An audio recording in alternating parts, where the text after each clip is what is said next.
네, 성경이 술술, 믿음이 쑥쑥, 벌써 90번째 시간입니다. 오늘은 지혜의 정체라는 제목으로 함께 은혜의 말씀을 연구하도록 하겠습니다.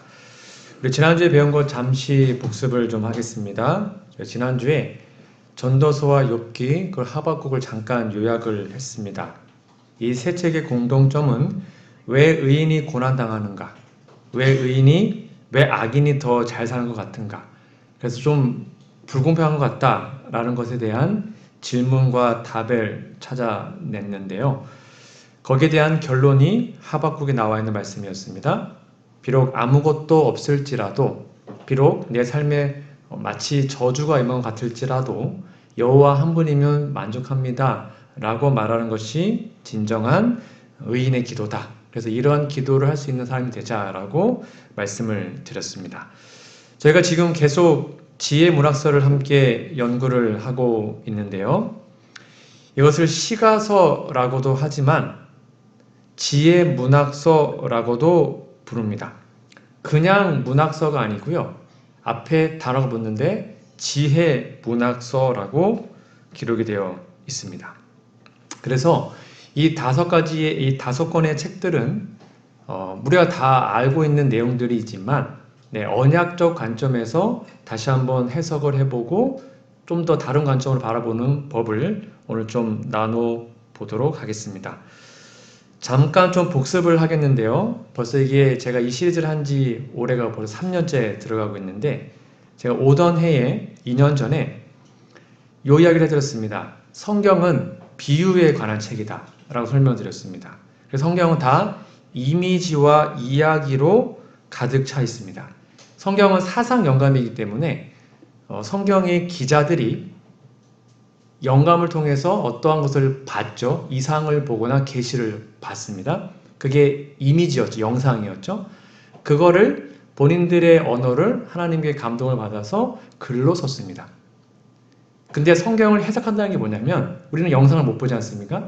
그래서 성경에 있는 글을 읽었을 때 여기에서 이미지가 영상처럼 떠오르면 그게 성경을 해석하는 것입니다. 그래서 언약적 관점의 성경을 풀이하기 위해서는 이미지를 계속 공부했습니다. 양과 염소, 목자, 그리고 산과 평지 등등 여러 가지 언약적 이미지를 공부를 했고요. 그 이미지를 이제 마음속에 잘 새겨두셔야 성경 읽을 때 이게 착착착 떠오를 수 있는 겁니다. 그래서 우리가 모세와 선지자들, 즉 성경의 기록자들은 그림을 글로 바꿨습니다. 그게 성경의 기자들이었습니다. 본인이 본 것을 글로 썼어요. 근데 우리는 성경을 해석하고 이해해야 된단 말이에요. 그래서 우리는 이 글자를, 성경의 글자를 그림으로 바꾸는 사람들입니다. 그게 성경을 해석한다는 의미인데요. 제가 이게 첫날에 했던 거가 잠언 9장이었습니다. 요걸 제가 한번 여러분께 읽어드리고 이 구절을 우리가 언약을 배우면 나중에 쉽게 해석이 될 거다라고 말씀드렸는데요. 읽어드릴게요. 지혜가 그 집을 짓고 7 기둥을 다듬고 짐승을 잡으며 포도주를 혼합하여 상을 갖추고 그 여종을 보내어 성중 높은 곳에서 불러 이르기를 무릇 어리석은 자는 이리로 돌이키라. 또 지혜 없는 자에게 이르기를 너는 와서 내 식물을 먹으며 내 혼합한 포도주를 마시고 어리석음을 버리고 생명을 얻으라. 명철의 길을 행하라 하느니라. 이게 무슨 내용 같습니까? 이게 어떤 내용 같습니까? 그냥 글만 봐서는 잘 모르시겠죠? 요 글이 여러분 읽었을 때 이미지가 떠오르셔야 됩니다. 이미지가 떠오르는 분들이 분명히 있을 거예요. 그럼 그런 분들은 성경을 지금 해석하고 있는 거예요. 자, 이것을 우리가 다시 한번 이해하려면 제가 처음에 정말 강조했던 언약의 구구단 이거만큼은 꼭 외워달라고 했던 것들이 있을 겁니다. 아마 여러분 성경책에 껴놓으신 분도 계시고 아니면 머릿속에 넣은 분도 계시겠지만 이거 한번 배운 것 같다 라면 기억이 나실 겁니다. 요 기억나십니까? 이 단어들은 성경의 구구단처럼 여러분 마음속에 꼭 집어넣으셔야 합니다. 성경은 언약에 관한 책인데 언약에 대해서 자세하게 설명하지 않습니다. 왜냐하면 우리 한국 사람들이 야, 윷놀이 하자 하면 그냥 윷놀이 하자란 말만 해도 윷놀이를 어떻게 하는지 뭐가 필요한지를 다 알죠. 그래서 자세하게 설명하지 않아요. 그냥 윷놀이 하자 그러면 다 이해하는 것처럼 그 당시에는 구약 당시에는 언약이 너무나 보편화되어 있기 때문에 이 용어를 다 쓰지 않아도 여기에서 하나만 예를 들면 손을 잡았다 하면 아 지금 언약 맺고 있네. 그 다음에 제단 사이로 지나갔다. 아 지금 언약 맺고 있네. 짐승을 쪼갰다. 이렇게 여기에 한두 단어만 써도 이게 언약식인 걸 다 알았어요. 그래서 성경은 언약에 대해서 자세하게 설명하지 않습니다. 근데 우리는 그걸 잘 알아야 돼요. 우리의 문화와 달랐기 때문에. 두 나라가 있었습니다. 하나는 강대국, 하나는 약소국이었죠. 그래서 이 약소국 나라가 나 당신과 언약을 맺고 싶습니다. 라고 했을 때 드디어 언약을 맺습니다. 근데 그 언약에 뭐가 필요하냐면 피가 반드시 필요합니다. 언약에 피가 없으면 될 수가 없어요. 그래서 짐승을 준비를 해서 어떻게 잡았냐면 중간을 쪼갰죠. 반을 가릅니다. 그런 다음에 양쪽에 제단을 쌓아요. 하나는 강대국을 상징하는 제단이고 하나는 약소국을 상징하는 제단입니다. 그 다음에 그 짐승을 반을 갈라서 올려놓지 않습니까? 그런 다음에 거기를 경건하게 지나갑니다. 내가 당신께 복종하겠다. 그리고 강대국은 내가 너를 어떻게 해서든지 무슨 일이 있어도 보호하겠다. 그리고 사랑하겠다. 라고 맹세를 해요. 그 다음 이걸 못했을 때는 이 짐승처럼 쪼개져 죽겠다 하고 복과 저주를 나눕니다. 그리고 서로 몸에 피를 뿌립니다. 그리고 오른손을 잡고 다시 제단을 되돌아와요. 그렇게 손을 잡은 다음에 언약 문서를 서로 주고받고 다 끝나면 이 강대국 왕이 약소국 왕을 자신의 궁정으로 초대합니다. 그래서 언약 만찬을 해요. 거기에 먹는 음식이 떡과 포도주입니다. 그러니까 떡과 포도주 먹었다는 것은 아 언약 맺었네 그렇게 이해하시면 되는 거예요. 그리고 소금도 같이 먹고요. 그 다음에 둘이는 친구가 됩니다. 나는 당신을 사랑하겠습니다. 당신께 모든 걸 바치겠습니다. 라고 얘기를 하고 그리고 새 이름을 부여하죠. 이것이 언약 용어였고요. 이 언약식을 이제 이미지화해서 머릿속에 잘 기억하고 계시다가 여기에 어떤 단어만 나오면 아 이게 언약이구나 라는 것을 알고 계셔야 성경을 좀 더 쉽게 이해할 수가 있는데 요거를 가지고 조금 전에 봤던 잠언 9장을 다시 한번 보시면 이제 좀 이미지가 떠오르실 겁니다. 잠언에서 지혜는 우리가 흔히 말하는 지혜, 지식 그 개념이 아니라 어떤 인물을 말합니다. 정답부터 얘기하면 잠언에서 지혜는 예수님을 표상하는데요. 이 지혜가요. 집을 지어요. 성경에서 집을 짓는다. 뭐라 그랬습니까? 하나님의 나라를 세운다라고 말씀드렸습니다. 그리고 7 기둥을 세웁니다. 7은 언약의 숫자라 그랬죠. 맹세와 히브리어가 같아요. 그리고 이 기둥은 아까 말한 것처럼 제단처럼 언약을 맺을 때 세우는 것입니다. 그리고 포도주, 떡과 포도주, 언약식 때 먹는 음식이에요. 상을 갖추고 먹습니다. 여정문에서 성중 높은 곳에 불러 이르기를 이건 산과 평지 이미지입니다. 성경에서 산 꼭대기 높은 데는 언약 백성이 거하는 것이고 평지는 반언약 세력이 거하는 것이었죠. 무릇 어리석은 자는 이를 돌이키라 내가 지혜 없는 자에게 이르기를 너는 와서 식물을 먹고 그 다음에 생명을 얻으라. 즉 이거는 언약식에 관한 이야기를 지금 잠언 9장에서 다시 하고 있습니다. 근데 그것을 지혜라는 것으로 표현하고 있는 거죠. 자 이제 지혜가 무엇인지를 좀 살펴보도록 하겠는데요. 여기를 자세히 보면 모든 단어들과 이미지들이 이 언약과 연결되어 있음을 다시 한번 알 수 있습니다. 그래서 여기 나오는 지혜는 어떤 추상적인 생각을 말하는 것이 아니라 인물을 말합니다. 어떠한 존재를 말하는 거죠. 바로 예수님을 표상합니다. 여러분 성경에서 지혜 있는 자 또는 지혜의 왕 하면 떠오르는 인물이 누구죠? 솔로몬이지 않습니까? 솔로몬 이야기를 조금 해보도록 하겠습니다. 솔로몬이 어린 나이에 왕이 됐을 때에 자기가 너무 어리고 너무 연약하기 때문에 정말 마음에 고민이 많았습니다.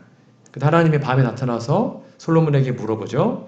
솔로몬아, 내가 너에게 무엇을 주기를 원하느냐라고 물어봅니다.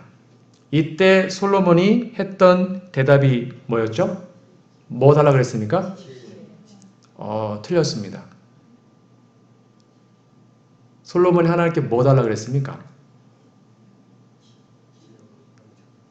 네, 지혜만 달라고 하지 않았고요. 지혜와 지식을 달라고 그랬습니다. 그러니까 이게 왜 중요하냐면, 자 보십시오. 역대하 1장 10절에 보면 주는 이제 내게, 여러분 잘 보세요. 지혜만 달라고 하는 게 아니에요. 지혜와 지식을 주사 이 백성 앞에서 출입하게 하옵소서. 이렇게 많은 주의 백성을 누가 능히 재판하리까 하니라고 나와 있는데, 여러분 역대하 1장 10절에다가 여러분 좀 찾아주십시오. 10절에다가 신명기 4장 5절 6절을 적어 놓으셔야 합니다. 다시요. 역대하 1장 10절에다가 그 옆에다가요. 신명기 4장 5절 6절을 적어 놓으십시오. 그게 짝꿍된 성경절입니다.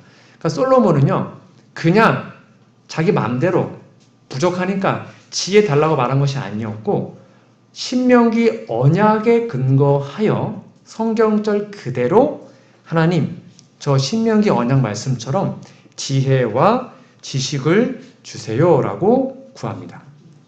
신명기 4장 5절 6절에 같은 표현이 있어요. 지혜와 지식 거기에 동시에 표현되어 있습니다. 그러니까 솔로몬이 구한 것조차도 다 언약을 근거로 구한 겁니다. 지혜와 지식을 구했습니다. 물론 우리 한글의 뉘앙스는 조금 다르죠. 지혜와 지식이 조금 다릅니다. 즉 초등학교도 못 나온 할머니가 비록 지식은 없어도 지혜가 풍부할 수 있고요. 박사학위를 가진 사람이 지식은 많아도 지혜가 없을 수 있어요. 하지만 성경은 이 두 가지가 거의 비슷한 이미지로 사용됩니다. 중요한 것은 왜 솔로몬은 지혜만 구하지 않고 지혜와 지식을 다 구했냐? 그 이유는 바로 하나님의 백성들을 잘 재판하기 위해서였죠. 그리고 그 재판의 근거는 바로 신명기 17장에 근거한 하나님의 율법을 그대로 집행하는 것이 그 당시의 왕들의 의무였습니다. 여러분 기억하시는지요? 신명기 17장에 보면 이스라엘의 왕이 생기면, 왕이 이제 등극을 하면 그 왕들에게 맞는 율법 사본을 적어서 주었습니다. 그래서 유대 나라 왕들은요 사법권이 없습니다. 결코 어느 존재도 율법을 바꿀 수가 없어요. 즉 왕들은 하나님의 율법을 그대로 나라에 집행할 뿐이었습니다. 그게 바로 율법책에 근거해서 재판을 하는 건데요. 다시 한번 보겠습니다. 역대하 1장 8절에서 9절에 보면 솔로몬이 하나님께 말하되 주께서 전에 큰 은혜를 내 아버지 다윗에게 베푸시고 내가 그를 대신하여 왕이 되게 하셨사오니 여호와 하나님이여 원하건대 주는 내 아버지 다윗에게 허락하신 것을 이제 굳게 하옵소서. 주께서 나를 땅의 티끌같이 많은 백성의 왕으로 삼으셨사오니 라고 얘기합니다. 여기 보니까 솔로몬이 하나님께 기도합니다. 하나님, 나의 아버지 다윗에게 하나님이 은혜를 베푸셨잖아요. 그것을 저에게도 주세요 라고 얘기를 해요. 이게 바로 다윗 언약을 말하는 것입니다. 사무엘 7장에 나오는 하나님께서 다윗아 내가 너의 집을 영원토록 왕을 삼아주겠다 라는 그 언약을 여기에 말하고 있어요. 그래서 지금 솔로몬은 이 동일한 그 언약을 자신도 이어받기 위해서 하나님께 언약을 근거로 하나님께 지혜와 지식을 구하고 있음을 여러분 꼭 기억하셔야 합니다. 자 보십시오. 아까 제가 적어두라고 했던 것이죠. 신명기 4장 5절에서 6절입니다. 여기 보면 성경에 이 지혜라는 말이 434회가 나오는데요. 그것이 잠언에서만 123회로 정말로 많이 나옵니다. 그런데 신명기 4장 5절과 6절에 보면 이렇게 써 있습니다. 내가 나의 하나님 여호와께서 명령하신 대로 규례와 법도를 너희에게 가르쳤나니 이는 너희가 들어가서 기업으로 차지할 땅에서 그대로 행하게 하려 함인즉 너희는 지켜 행하라. 이것이 여러 민족 앞에 너희의 지혜요 너희의 지식이라. 분명히 지혜 지식 같이 나오죠. 그들이 이 모든 규례를 듣고 이르기를 이 큰 나라 사람은 과연 지혜와 지식이 있는 백성이로다 하리라. 그러니까 솔로몬은 다윗처럼 언약에 정말 충실하기 위해서 노력했던 사람이었습니다. 초창기 때는요. 나중에는 좀 변질됐지만. 그래서 하나님께 그냥 단순히 뭐 달라고 구한 것이 아니라 언약을 근거로 하나님 저에게도 지혜와 지식을 주세요. 제가 거듭 말씀드렸죠? 하나님은 우리가 말씀을 근거로 구하면 하나님 거기에 무조건 응답하십니다. 100%입니다. 그러니까 말씀을 근거로 하나님께 기도하잖아요. 하나님은 응답을 안 할 수가 없어요. 왜? 이게 하나님의 말씀이니까. 그러니까 솔로몬이 하나님 저 말씀대로 지혜와 지식을 주세요. 이렇게 기도하니까 하나님의 마음에 딱 맞은 것입니다. 그래서 정말로 역대 최고의 지혜와 지식을 솔로몬에게 주어 주신 거죠. 그래서 솔로몬 왕은 이렇게 하나님의 뜻이 담긴 지혜와 지식으로 그 나라를 통치하기 시작합니다. 이렇게 지혜와 지식을 얻게 되자 그 다음에 나온 것이 여러분 아시는 것처럼 솔로몬의 재판 이야기입니다. 아마 다 아실 겁니다. 두 여인이 싸웠습니다. 이 아이가 내 아이다. 아니다. 내 거다. 네 거다. 막 싸우고 있을 때에 솔로몬이 어떻게 판단을 하죠? 그러면 둘이 싸우니까 죽은 아이도 반 갈라서 나눠 갖고 산 아이도 반 갈라 나눠 가져라. 공평하게. 이렇게 판단을 하니까 진짜 엄마가 아니다. 죽일 바에는 차라리 저 여자가 키우게 해라. 하고는 포기를 하죠. 그래서 솔로몬이 이 사람이 진짜다. 하고는 판결을 내리게 됩니다. 그 내용이 열왕기상 3장 26절에 나오죠. 그 산 아들의 어미가 되는 여자가 그 아들을 위하여 마음이 불 붙는 것 같아서 왕께 아뢰어 청하건대 내 주여 산 아이를 그에게 주시고 아무쪼록 죽이지 마옵소서 하되 다른 여자는 말하기를 내 것도 되게 말고 네 것도 되게 말고 나누게 하라 하는지라. 이렇게 솔로몬은 하나님의 지혜와 지식을 받았기 때문에 하나님의 마음으로 재판을 합니다. 이게 바로 헤세드의 마음입니다. 그래서 초창기 때 솔로몬은 정말로 공평하게 아주 지혜롭게 모든 일을 처리를 했습니다. 자, 그러면 다시 처음 질문으로 돌아가 보겠습니다. 솔로몬이 지혜를 구했을 때 꿈속에 하나님 물으셨고요. 대답을 했죠. 그것이 잠언 4장 1절과 3절부터 다시 한번 나오는데요. 잠언 4장에 보면 솔로몬의 이야기가 나옵니다. 아시는 대로 잠언은 솔로몬이 지은 책이죠. 아들들아, 이거는 솔로몬의 아들이겠죠. 아비의 자신의 훈계를 들으며 명철 얻기에 주의하라. 내가 선한 도리를 너희에게 전하노니 내 법을 떠나지 말라. 3절입니다. 나도 내 아버지 즉 다윗에게 아들이었으며 내 어머니 밧세바 보기에 유약한 외아들이었다라고 기록을 하고 있어요.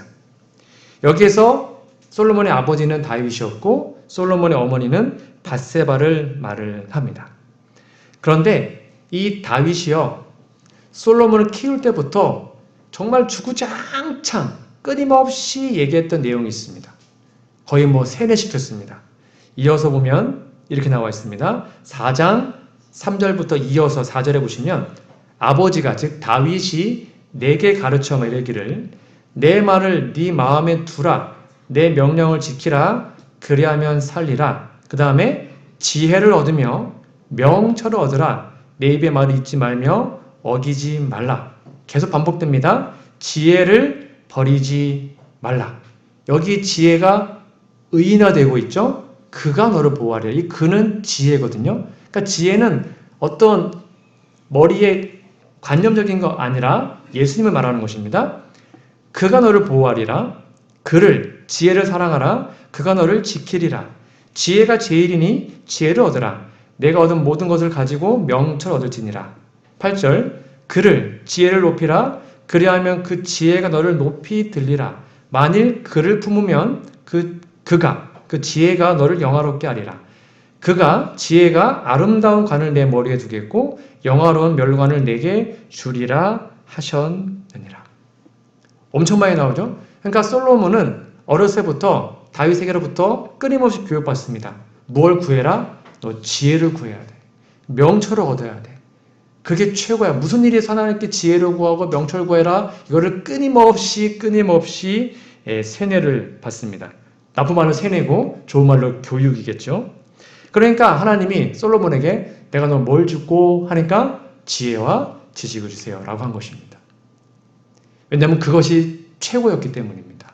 다윗이 자신의 아들에게 줄 수 있는 최고의 유산, 그게 바로 하나님의 지혜와 지식이었죠. 아마 어르신들은 아실 텐데요. 이렇게 다윗이 죽기 전까지 지혜가 제일이니 지혜를 얻어라, 지혜를 사랑해라, 지혜를 높이라, 지혜를 품으라, 그러면 지혜가 너를 보호하고 너를 높일 것이다 라고 끊임없이 얘기를 했던 것입니다. 여러분, 1987년도에 대한항공 858편 우리 폭파 사건 우리 어르신들 기억하십니까? 제가 이때는 초등학교 2학년 때라 저는 잘 기억나지 않지만 저기 찾아보니까 이게 이제 북한에서 88 올림픽을 앞두고 테러를 일으켰던 아주 큰 사건이었습니다. 그때 북한 공작원이었던 이 김현희라는 사람이 체포가 되었습니다. 그래서 남산 밑에 있는 중앙정보 밑에서 조사를 받습니다. 이때 김현희는요, 처음에는 자신이 일본인 사람처럼 또는 중국 사람인처럼 말을 합니다. 왜냐하면 이때 이 사람이요, 중국말로 잘했고 일본말도 정말로 잘했거든요. 그래서 북한 사람인 것을 티내면 안 되기 때문에 일본말, 중국말 써가면서 한국말 못 알아듣는 것처럼 연기를 했다고 합니다. 그런데도 이 수사관들이 계속 한국말로 물어보니까, 그리고 못 알아들은 걸 다 아는 거 다 알고 있기 때문에 계속 얘기를 했어요. 그러다가 이 김현희가 쓴 수기에 보면 이런 생각을 했다고 합니다. 수사관들이 갑자기 나를 칠지도 모른다. 절대로 무의식 중에라도 한국말 나오면 안 된다. 반드시 일본말로 놀란 척 해야 된다. 하고 끊임없이 자기를 세뇌시켰다고 합니다. 결국에는 들통이 났고, 그리고는 죽기 전에 언니 미안해 라는 말을 남기고 죽었다고 합니다. 제가 이 얘기를 해드리는 이유는 뭐냐면, 여기에서 포인트는 이 무의식 중에라도 정말로 내가 튀어나올 수밖에 없는 말이 있다는 것입니다. 그것이 바로 마음에 끊임없이 교육받은, 나쁜 말로 하면 세뇌받은 말이 되어야 하는데, 솔로몬이 그렇게 되었다는 것이죠. 이것은 우리에게도 되게 시사하는 바가 큽니다. 우리의 삶에도 하나님이 너에게 무엇을 주고 라고 말할 때 어떤 것 구하는 것이 아니라 그냥 자동적으로 하나님 저에게 지혜를 주세요. 저에게 지식을 주세요. 하나님의 사랑을 주세요. 하나님의 구원을 주세요. 라고 우리가 말할 수 있다면 얼마나 좋을까요? 솔로몬은 그러한 사람이었습니다. 그러면 이 지혜의 정체가 무엇인지 다시 한번 살펴보도록 하겠습니다. 다윗이 학습시키고 솔로몬이 구한 그 지혜의 정체는 과연 무엇입니까? 제가 이미 답 알려드렸습니다. 그 지혜는 바로 예수님을 표상합니다. 여기 나와 있는 지혜는 정말로 선합니다. 외워보십시오. 잠언 8장 6절에서 8절입니다. 너희는 들을지어다 내가 가장 선한 것을 말하리라. 내 입술을 열어 정직을 내리라. 내 입은 진리를 말하며 내 입술은 악을 미워하느니라. 내 입의 말은 다 의롭다라고 말하고 있고요. 잠언 8장 12절 나 지혜가 다 의인화되어 있습니다. 명철로 주소를 삼으며 지식과 근신을 찾아 얻나니. 보세요. 8장 14절 내게는 계략과 참 지식이 있으며 나는 명철이라 내게 능력이 있다라고 기록합니다. 이렇게 성경은 끊임없이 이 지혜를 어떤 인물로 비유하는데 그 인물은 예수님입니다. 잠언 8장 10절입니다. 나를, 즉 지혜를 사랑하는 자들이 나의 사랑을 입으며 나를 간절히 찾는 자가 나를, 지혜를 만날 것이다 라고 분명하게 말하고 있어요. 그리고 이어서 8장 22절부터 보면 이 지혜가 창조주처럼 이 지구를 창조한 이야기가 나옵니다. 여기 보십시오. 22절 여호와께서 그 조화의 시작 곧 태초에 일하시기 전에 태초가 나오잖아요. 나를 즉 지혜를 가지셨으며 만세 전부터 태초부터 땅이 생기기 전부터 내가 즉 지혜가 세움을 받았나니 아직 바다가 생기지 아니하였고 큰 샘들이 있기 전에 내가 지혜가 이미 났으며 산이 세워지기 전에 언덕이 생기기 전에 내가 지혜가 이미 났으니 하나님이 아직 땅도 들도 세상 진토의 근원도 짓지 아니하셨을 때다 라고 기록하고 있습니다. 그러니까 여러분 잠언 읽으시다가 이런 게 나오면 좀 헷갈릴 수 있어요. 이게 뭘까? 네, 지혜는 예수님을 표상합니다. 그렇게 이해하시고 읽으시면 웬만한 것은 다 이해가 되실 겁니다. 그래서 27절에 보면 이렇게 기록이 되어 있습니다. 잠언 8장 30절입니다. 내가 지혜입니다. 지혜가 그 곁에 있어서 창조자가 되어. 이상하죠? 성경의 지혜가 창조자가 되었답니다. 그러니까 이 지혜는 그냥 관념이 아니에요. 예수님을 말하는 것입니다. 날마다 그의 기뻐하신 바가 되었으며 항상 그 앞에서 즐거워하였으며 사람이 거처할 땅에서 즐거워하며 인자들을 기뻐하였느니라 라고 얘기하고 있어요. 그래서 결론 내리면 잠언에 나오는 지혜는 제2의 신성을 가지신 예수님을 말하고 있습니다. 분명히 이렇게 말하고 있어요. 자, 이제 이거를 가지고 해석을 좀 해보도록 하겠습니다. 제가 처음에 말씀드렸던 잠언 9장 1절에서 6절입니다. 이 말씀이 이제 이미지화돼서 떠오를 수 있습니다. 제가 다 실마리를 드렸습니다. 지혜가 누구예요? 예수님이에요. 그 집을 짓고, 집은 하나님의 나라를 표상합니다. 7기둥, 언약이죠. 7기둥을 다듬고 짐승, 언약 짐승을 잡아서 포도주, 언약 만찬을 혼합하여 상을 갖추고요. 그 여정을 보내어 성중 높은 곳은 언약 백성이 거주하는 곳입니다. 그 언약 이미 다 설명드렸습니다. 4절, 무릇 어리석은 자는 이리로 돌이키라. 설명드렸죠? 이게 휴브입니다. 회개하라 그 말이에요. 너희가 지금 어리석이를 가고 있으니까 나에게로, 지혜자에게로 돌아오라는 거죠. 또 지혜 없는 자가 뭐냐면 언약을 없는 자를 말하는 것입니다. 지혜가 없어요. 그 사람은. 언약 맺지 않은 자를. 그에게 이르기를 너는 와서 내 식물 즉 언약 만찬을 먹어라. 나와 함께 언약을 맺자. 다 나에게 오라고 말씀하시는 거죠. 그리고 혼합한 포도주 언약 만찬을 마시고요. 어리석음을 버리고 생명을 얻으라. 이게 언약을 통한 구원을 말하는 것이죠. 그것이 바로 명철의 길을 행하라 하느니라라고 기록을 하고 있습니다. 이렇게 이 내용이 이제 이미지화 되어서 머릿속에 떠오르셔야 됩니다. 잠언을 읽으시다 보면 이런 것들이 되게 많이 나와요. 그러면 이것을 여러분이 이미지화해서 쫙 떠올리시면 이게 성경이 해석되는 것입니다. 그리고 이 말씀에 따라서 우리가 순종하면 그걸로 충분한 것이죠. 말씀의 결론을 맺겠습니다. 솔로몬이 하나님께 솔로몬에게 이렇게 물어봤을 때 솔로몬아 내가 너에게 무엇을 주기를 원하냐? 라고 질문했고 솔로몬의 대답은 지혜와 지식을 주세요라고 대답을 했습니다. 이 동일한 표현이 신약에 그대로 적용됩니다. 하나님이 우리들에게 물어보십니다. 형서가 내가 너에게 무엇을 주기를 원하느냐? 라고 얘기했을 때 우리는 무엇을 달라고 기도해야 할까요? 여러분 역대하 1장 11절 12절을 좀 펴시고요.